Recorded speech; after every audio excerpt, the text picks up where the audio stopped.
Good evening. I'm David Watts Jr., and this is an impromptu forum to talk about one of the proposals that's coming up in annual town meeting, which begins on Monday, April 30th at 7 p.m.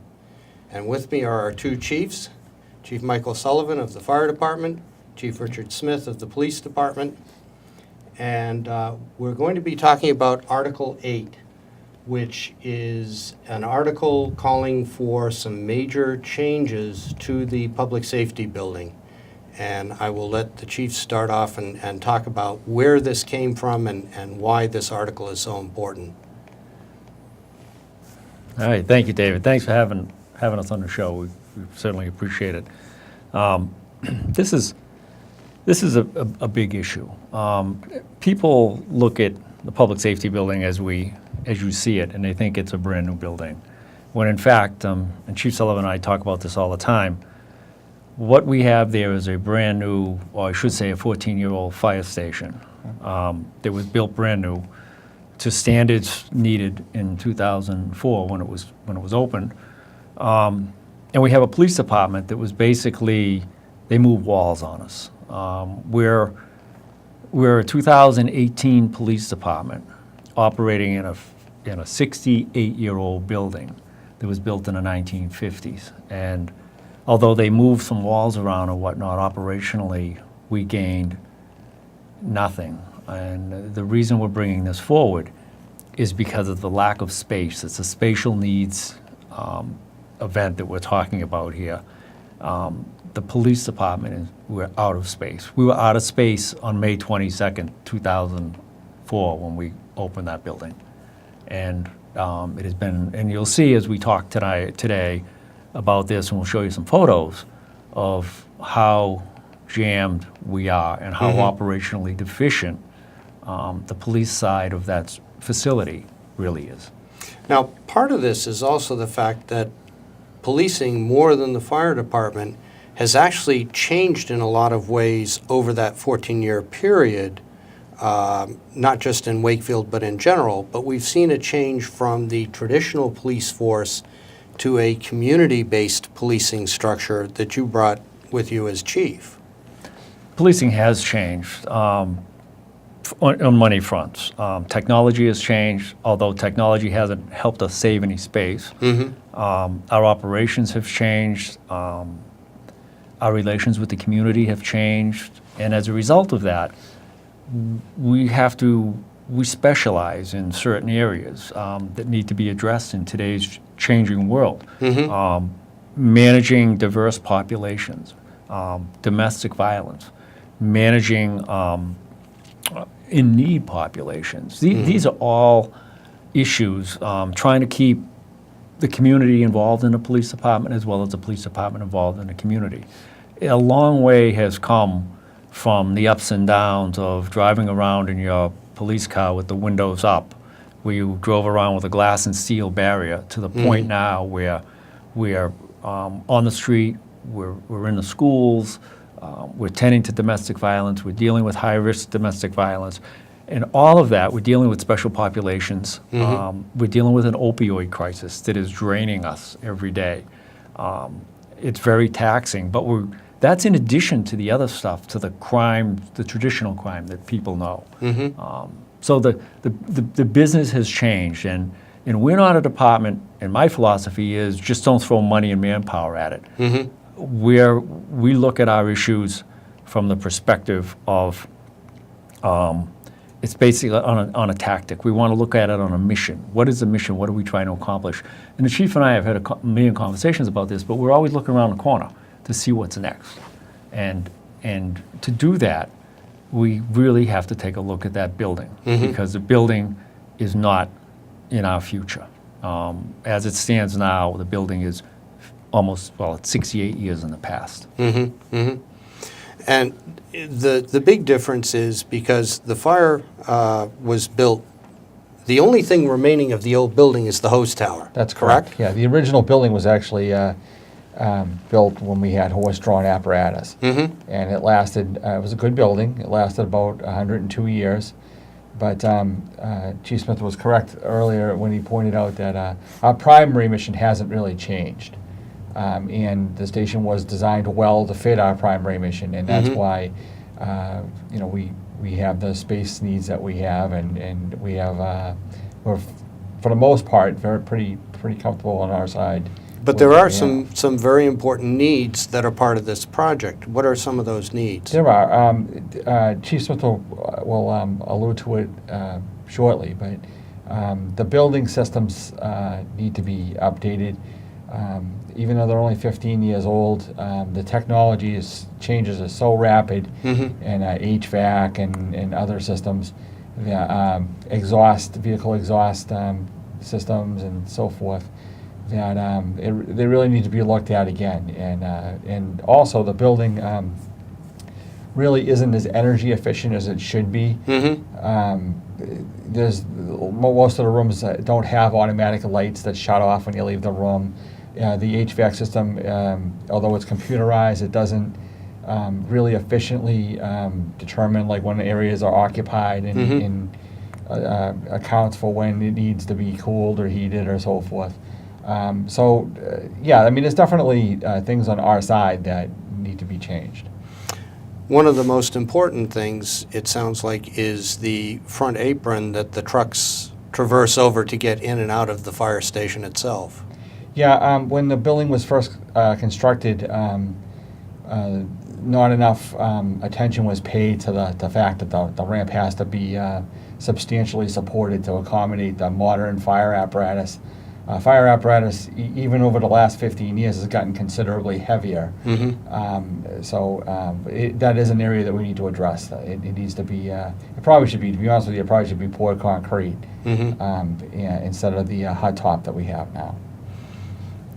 So that would take care of the major needs of the fire department, but the police department basically was fitted into the original police building from 1950.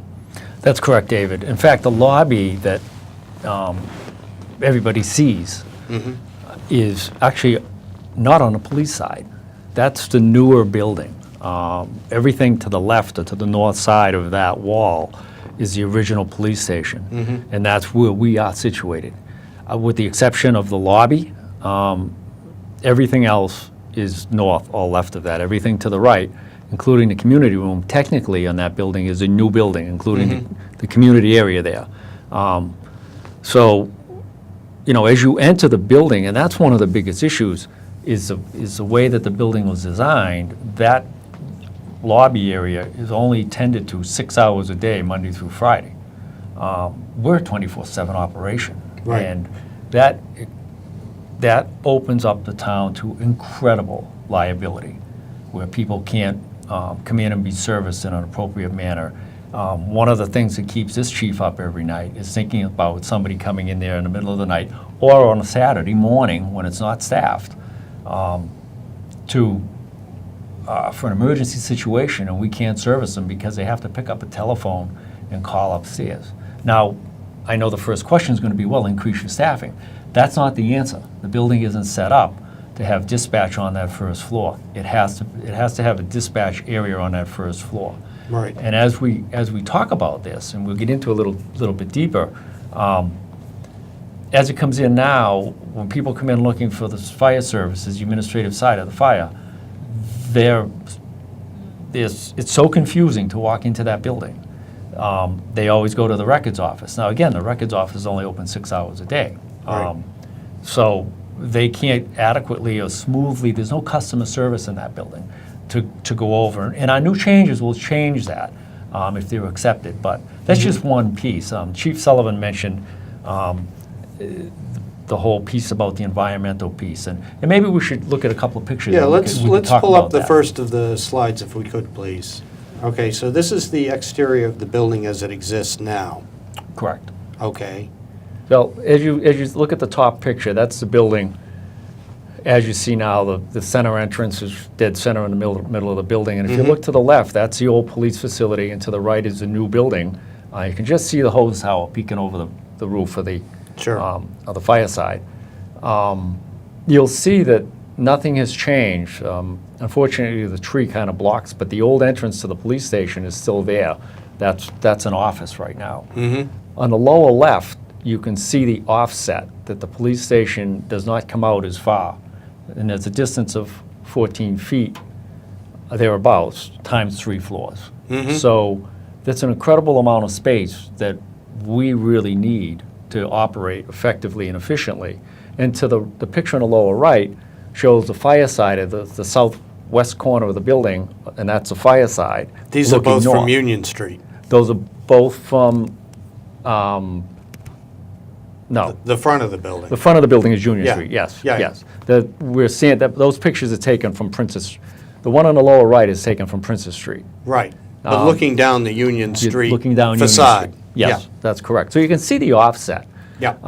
You can see just do the math, and the space that we're missing there is incredible. Now, if you go to the next slide, you're going to see the lobby as we know it now. And that, the picture on the left, it takes you to the administrative side of the fire service. That's where people go for fire permits and construction, whatever, permits. And when they have to see the chief, that's Right. where they go. Right. There's no less than 4 signs that point you in the right direction, but nevertheless, people come in and they're at a loss for where the fire department administration is. Right. Plus, the door to the left of the fire section is the community room / emergency operations center, Yep. which, That's- if there's a public event in there, unless somebody knows to go to that door, they can't find the community room That's correct. easily. Yeah. And the picture on the top right, that is the view coming in the front door. So that glass area, that black area in the middle of that picture on the top right is the records office. That's open 6 hours a day, 5 days a week.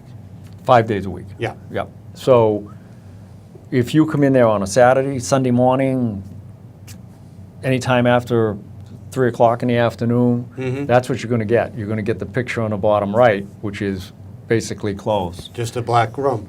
So And even when it's staffed, that points out one of the problems of the building, in that if someone comes in who's having a medical emergency or who is, God forbid, being chased by an assailant, even the police officer in the records room has to go out and around and out to deal with the situation. Correct. I mean, from my point of view, a member of the public coming into the public safety building should have a clear expectation that they can enter the building, enter an area of refuge, and be safe until they can speak to a police officer or receive medical attention or whatever it is that they need. Right. Right now, that's really not the case. They can come in and pick up a phone, but that's not going to keep them any safer than they were when they were outside the building. Right, right. Well, and if you're You'll talking a notice medical also- emergency, they may not even And they be may able not to have get... the capability to Right. do it. Or there may Exactly. not be a language barrier, there could be a lot of things. Well, if we go back to that photo that was just up, if you look at the bottom left, there's a sign. It's both in English and Spanish. And that directs you to a telephone. And if you look at the top right photo, just to the left of that alcove, you'll see a very small black phone. So if you're unfamiliar with that building, there's a ton of signs that are trying to direct you. But if you're excited or amped up at all, or just confused, or don't speak English or Spanish, you have no way to figure out how to get help, whether it's police help or fire help. So we tried to alleviate that a little bit by changing the language on the signs, but nonetheless, the population that we serve everybody. Right. So you have to pick that phone up and call upstairs. Now, the interesting point is that there are 2 dispatchers upstairs.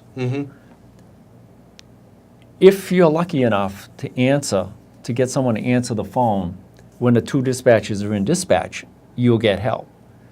If one of the dispatchers and the supervisor are booking a prisoner or dealing with an unruly prisoner, we can't come down. We can't leave dispatch. So you're on your own. And like I said, and like the chief said, the people have an expectation that this is a safe haven. We're a safe haven state, and we're obligated to provide that to the public. And quite frankly, we can't do it now. Right, right. I mean, after 3 o'clock, the only door that's open, that would be lit up is the fire department administration. And that's only for like another hour or 2 hours. Right. And I can't tell you how many times people have come through that door because it's the only door they can get through. And all of a sudden they're at the our secretary's window, and they're if we're fortunate, they're just looking to get a traffic ticket worked out or something. If they're not, they're upset, or they've been a victim of domestic violence or something like that. They're all of a sudden they're literally like right in front of us. And we're out there trying to settle them and trying to get them a police officer. And Sure. It gets your attention, Sure. Let's take a look at the next slide. This is the other side of the problem, and that's inadequate space for the operations you currently have. These three pictures are a perfect example of our spatial lack of space and our spatial needs. The bottom left picture was a closet, and that's where our clinician works out of. Again, we talked about earlier, David, how the job has changed. We have Yes. a clinician that's embedded in the police department now. Explain for those who don't know what the clinician's purpose is. The clinician helps us with dealing with mental health issues in town. Many of our calls deal with those who are less fortunate than we are, and she will ride with our patrols. She also will assist our family resource officer in finding housing, mental health services. She'll follow cases, track cases, make sure that they're getting insurance that they need, make sure that they get the services that they need, placement if so be it. And then when people come back into the general community, she tracks them and follows them to make sure that they're going down the right road and that they're not exposing themselves to any other dangers or needs. And this is one of the big changes in policing that's taken place in Wakefield in particular, but in policing in general. Correct. We're one of the leaders in Wakefield to have a clinician and to have one that's embedded in the department. We've been doing it for a couple of years now, and our clinician has worked very well with us, for us. She's there for everybody to help everybody. So it's worked out very well, and we've been able to reduce our arrest rates by a phenomenal number, well north of 80% of those who are handicapped or disabled or whatever, need mental health services. So, Right. But that room was a closet. Okay, so we moved the closet out of there. Jen is in that room. It's about 5 feet wide. The room in the middle, that's Family Services office. That was our armorer's office, and that was when they built the building. That's another 5 foot wide room. That room was built so that our armorer could work and service our weapons, store ammunition, do his work or his or her work to ensure that our officers are trained and proficient in firearms. Obviously, that room didn't work.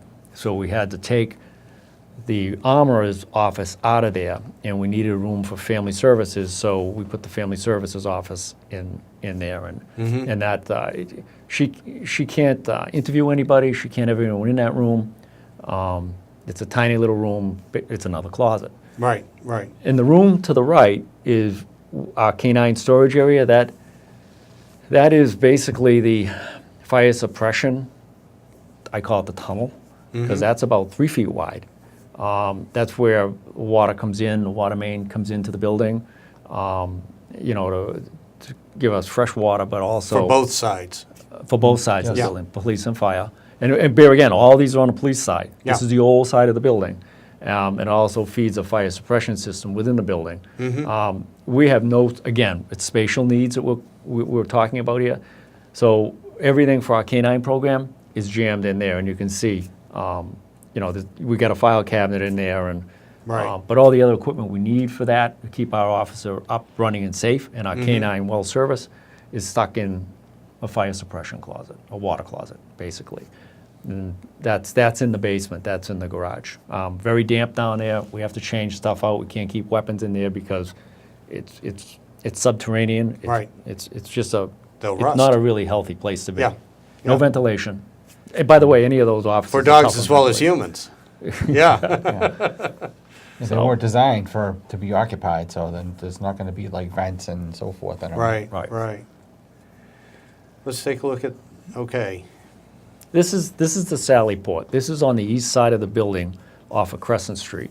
Now, this is a feature that was added specifically to this building because one didn't exist previously, correct? Correct. That was, in the old days, that was, when the old building was there, that was the old garage and parking area where they kept the cars.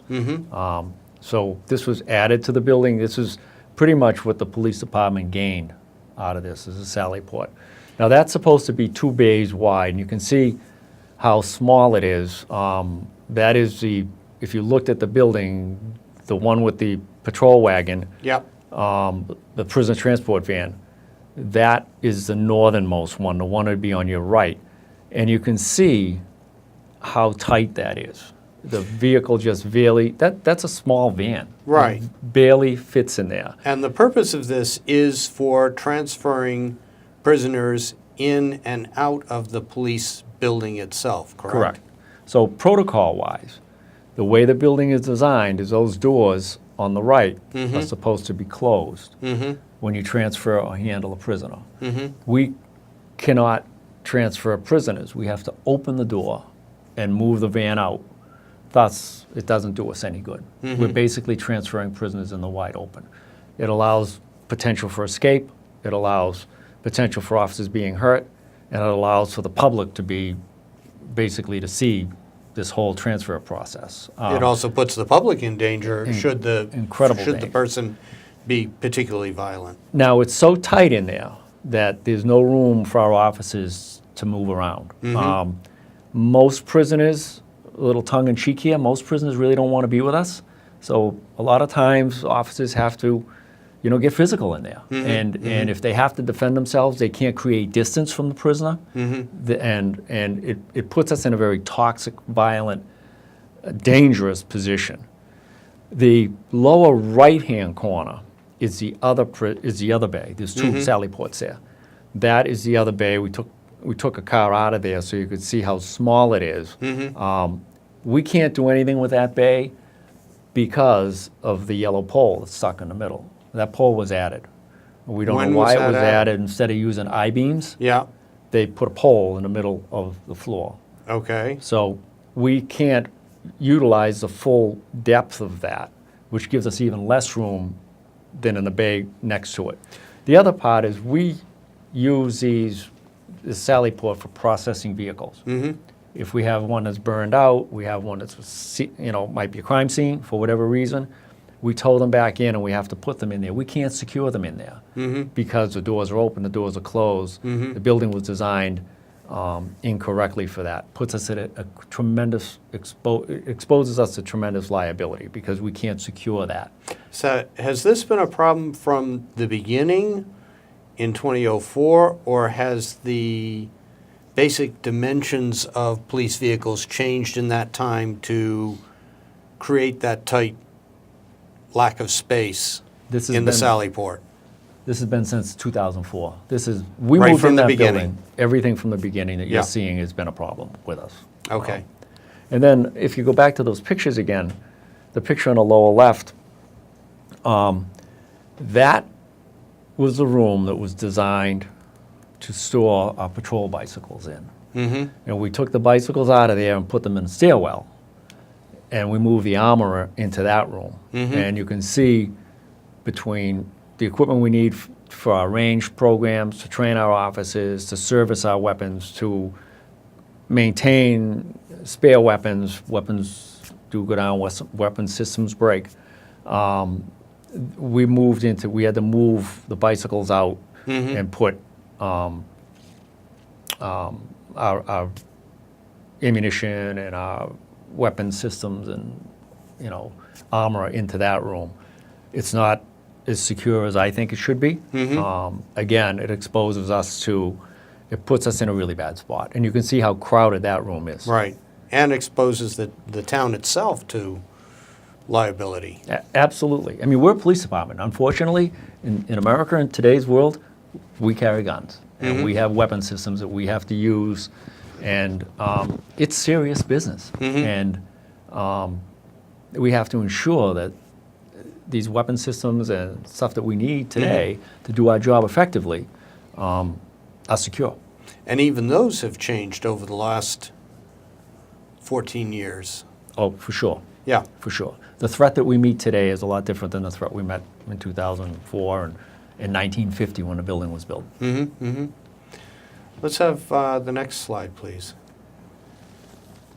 Well, this is just goes to show us spatial problems. The top left is a stairwell coming in off the lobby, and you can see the patrol bicycles are stuck under there, as well as our RAD equipment. We have no place to store any of that stuff, so we have to What stick is it. RAD? RAD is the program we do with with women and children in the community, the Rape Aggression Defense System. And our officers go out off duty and they teach the 3-night program to women in town. We just completed a RAD Kids program, actually. Tremendously successful program that helps build self-esteem in young children, teens, and women. And it also empowers them to know that if they were assaulted or attacked, that they can actually get away and create distance between them and their aggressor. So those are that's the equipment we use for that program. On the right, upper right, that is a cage that was built in the garage when we moved in. That was to keep bulk property in. The problem is it's where it is now. It gets filled with dust, salt, sand, exhausts because, again, we have a problem with environment in that building. Right. So we can't keep anybody's property in there. What we do is we keep spare tires, spare rims, and old seats that we take out of the cars to put new seats in. We basically useless stuff that we have to keep, but we have no use for. We put in there because it's filthy. It's So disgusting. the ventilation system in that part of the building is totally inadequate with motor vehicles in there. It is. The whole ventilation system in the entire building is deficient to the point that the police union had to file a grievance a few years back. We'll show you a picture of the air quality in that building. Going forward, I think we had 2 more. Yeah. but the lower left picture just goes to show inside that cage area, you can see a line there. That's the dust and dirt that's in there and why we can't use it. And over to the right is a closet that's off of the Sally port. You'll notice everything is up on a pallet because of water leakage. The bottom of that file cabinet is rusted out. So there's not too much we can keep in there because of water penetrating that closet. So it's just another. If we could go to the next series of slides. Yeah, this is the one that really shows the inadequacies of the ventilation system, which equally affects both sides of the building at this stage. Every public safety person, I shouldn't say that, civilian or sworn, that works in that building is subjected to that coming out of the ventilation system. At the top, you'll see the black. It looks like soot, but we know that we don't use coal-fired furnaces anymore. Yeah, We don't know what it is, to be honest with you. And I'm going to defer to the chief in a second on this, but on the lower picture is the top of a file cabinet that's right underneath that vent. That vent is on the police side, and it's just one of many. And you'll see the soot and particles on that file cabinet there that's actually blowing out. This is what our people are breathing. But I mean, the chief can talk a little bit about one of the rooms on his side, that when they do their work and the fumes come over into our side, and I'm talking toxic fumes. I'm talking that should be vented outside, and maybe the chief wants to And talk about that a little let's bit. talk about that. Well, a couple of comments. If we can go back to that picture for a second. That's definitely soot that you see on that grill, and part of the problem is that the intakes for the building, there's all kinds of pollutants outside of every building, and the system has a series of filters that stuff has to go through, and despite the fact that they're changed, all that material still makes its way inside, and that is it's definitely a health hazard to all the occupants of the building. You can see where it forms a residue on the tops of cabinets. I mean, those vents come out in our kitchens, on the police and fire side, so that stuff's collecting on tables and on cabinets and so forth. So it's definitely a concern. There's certain areas of the building that part of the nature of the fire service is that we have quite an inventory of tools that we have to maintain. And if something breaks down, a lot of times, we're able to service it and put it back into service on our own without having to sending it out. Sure. And or if there's regular maintenance of hand tools and so forth that may require painting or varnish or something like that. And that activity should be taking place in a room that has ventilation that goes outside. It doesn't pass through any other areas. And unfortunately, what we've discovered since the building was built was that if we're conducting that kind of an operation, oftentimes the fumes will make their way over to the police side, which should never happen. That stuff should be being vented directly outside. And we've had a couple of cases where, unbeknownst to the firefighters that are doing the work, we'll get a call over from the police side saying, "Hey, what are you guys doing over there? You're gagging us over here. The fumes are awful," and it's concerning. Right. So We've had to, and that's happened a number of times. This is not a one or two event thing. This has happened a number of times. And we've called over to the fire side to bring their meters over to check air quality. And we've had the gas department come in to check air quality because we just can't abandon. It's not a school. We can't pull a fire drill and leave. Right. We have to stay there. Yeah. And, we're responsible. We're the 911 center. We're the PSAP. So, even if everybody else leaves the building, our emergency people have to stay in the building to answer 911 calls. So it's a problem for us. And, to try to rectify it and figure out what it is, the meantime, our personnel are breathing this stuff. And we don't know what it is. And we don't know what the long-term effects of it are Right. going to be. Right. And that's problematic, and it should be problematic for the town to understand that there could be a long-term issue here. Well, and that's yet another liability to the town if health problems should develop as a consequence of this 20, 30 years down the road. Exactly.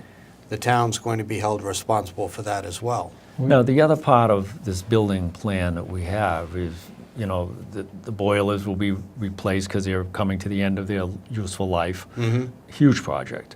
The hot water heaters, HVAC is all going to be replaced and upgraded. So if the town votes, and hopefully they will, to make this project work and go forward, the whole HVAC system will be redone and built and vented and properly so that we don't have, like Chief Sullivan says, we won't have this chemical bleeding into our workspace, into the emergency operations side of the town.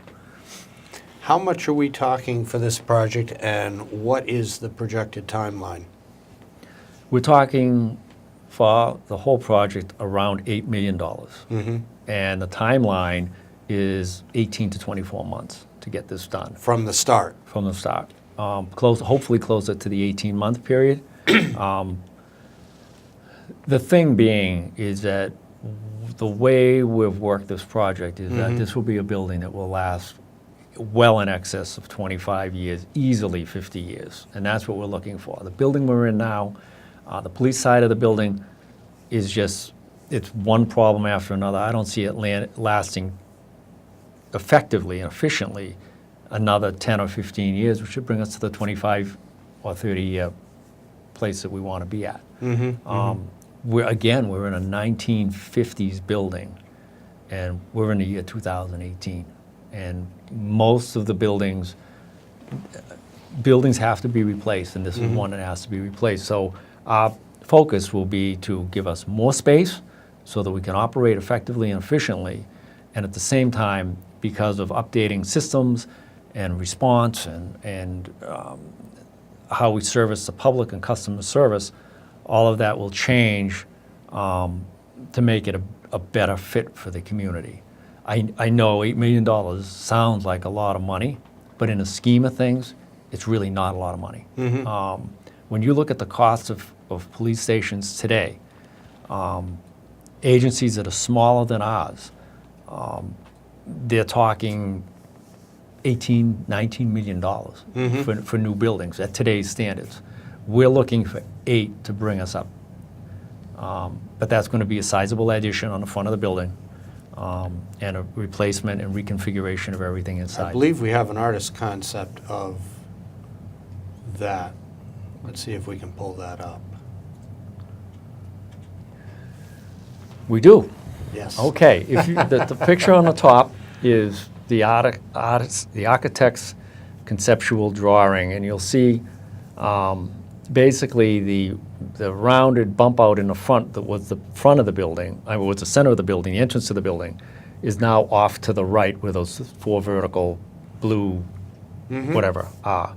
So the entrance moves over beyond the rounded frontispiece of the building. Correct. But it doesn't take any of the fire side. That's the lobby. That's the extension of the lobby. All that to the left, that rounded section will be the records office, will be firearms, and behind that will be police dispatch on the first floor, 24/7. And to the right of that, as you come in that front door, will be fire records. So you'll come in and it'll be very easily marked. Fire, emergency, 911, straight ahead, police department. To the left, you can see the building. You can see the building has been bumped out. Yep. And it brings us out flush with the fire side of the building. And then as you go up on the left, you'll see that brings us to the bottom picture. And if you can kind of imagine on the bottom right picture, the bottom right of the bottom picture where those trees are, that at one time was the driveway and police garage.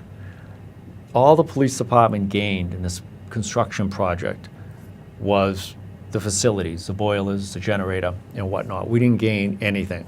And the back of the building is going to change a little bit in that you'll see the bump out where the 2 garage doors are. That's what our plan is, to push the Sally Port out, so we'll have room to utilize that as it should be and reduce our office's exposure to, being hurt on the job, and also gives us the opportunity to work on vehicles we have to and transfer prisoners in a safe and efficient manner. And as you can see to the left of that, nothing really changes. That's the fire building, and way on the left you can see the fire, the apparatus stores. So that's the artist's rendition of what it would look like. It would, from the aesthetic point of view,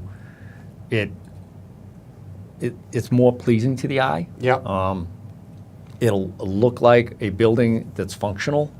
Right now, it kind of looks like you're walking with 1 foot shorter than the other.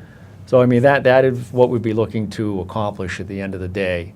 And I think from our perspective, the goal is to make this building what it should have been 14 years ago.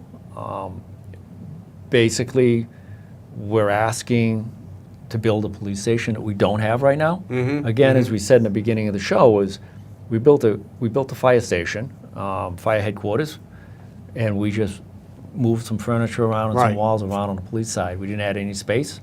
And it's time that this town needs a police facility that can serve the public and serve the community. But not to put too fine a point on it, one of the important changes for the public will be the fact that when they walk into the police side of the building, when this is finished, they will be facing a human being, not behind glass, but there to help them out. Well, it'll be behind glass. Okay. But the personnel will be there. Yeah. For protection, our protection, we have to have a barrier. But the people will be there. You'll walk in, you'll see a human body who will be able to help you, who will be able to run out and assist you if need be. But you will speak to a human. You'll speak to someone who can solve your problems without the indignity of picking up a phone and talking to somebody you have no idea who you're talking to. Right. We're in a business of dealing with people, and we all know you can learn a lot from body language, attitude, customer service, and that's what we're about. We're about customer service. Right now, we can't provide that customer service. Right. We're a telephone. That's all we are. And from my perspective, that's not right. That's not a way to do business, not in 2018.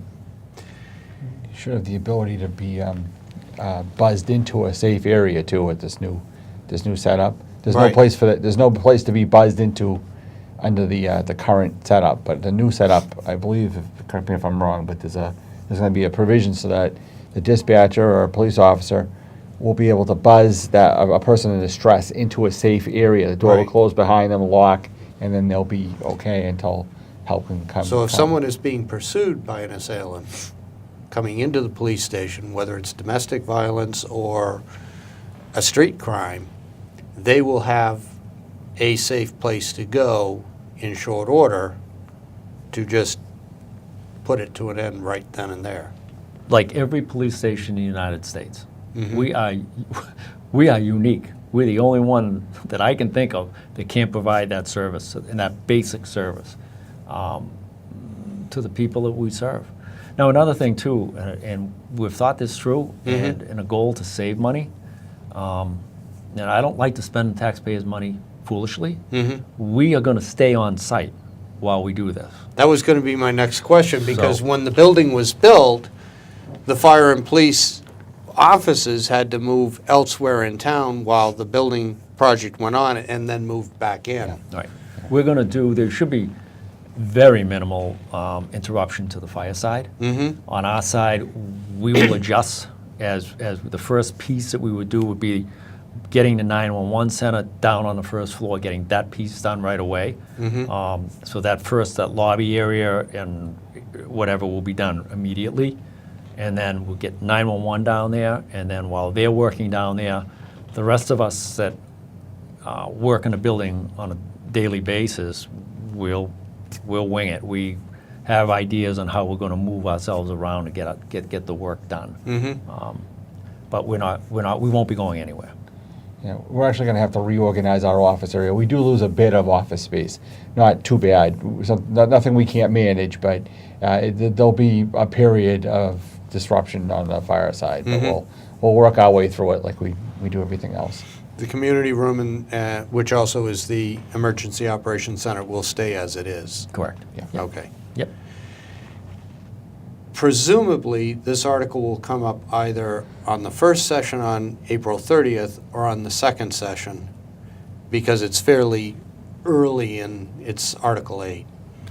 In the meantime, is there any way that people in town can, if they have questions, get those questions to either of you and get answers back? Sure. They can reach out. I'm not going to speak for the chief, but I think I'm going to speak for both of us when I say this. Yeah. They can reach out to either one of us. We also have drawings, schematics in the lobby area. We moved them into the community room so that they don't get destroyed. Don't forget, we're open 24/7. But we'll gladly share our thoughts and ideas, and we'll show them the schematics. So we've invested a lot of money in this so far. We're dead serious about getting this done. It's an investment we have to make in the town. So yeah, we'll gladly answer any questions. Our on it. contact information's on our websites as well. So As well as email? yeah. Yes. Right. Okay. Yep. Thank you very much. Thank you. Yeah, thanks, Dave. And thank you for joining us. Thank you for watching this. Remember, annual town meeting is your chance to govern, to make decisions that are beneficial to the town, to debate the ideas. Please make the time to come down, join us for town meeting, and be a part of town government. Thank you for joining us. Good night.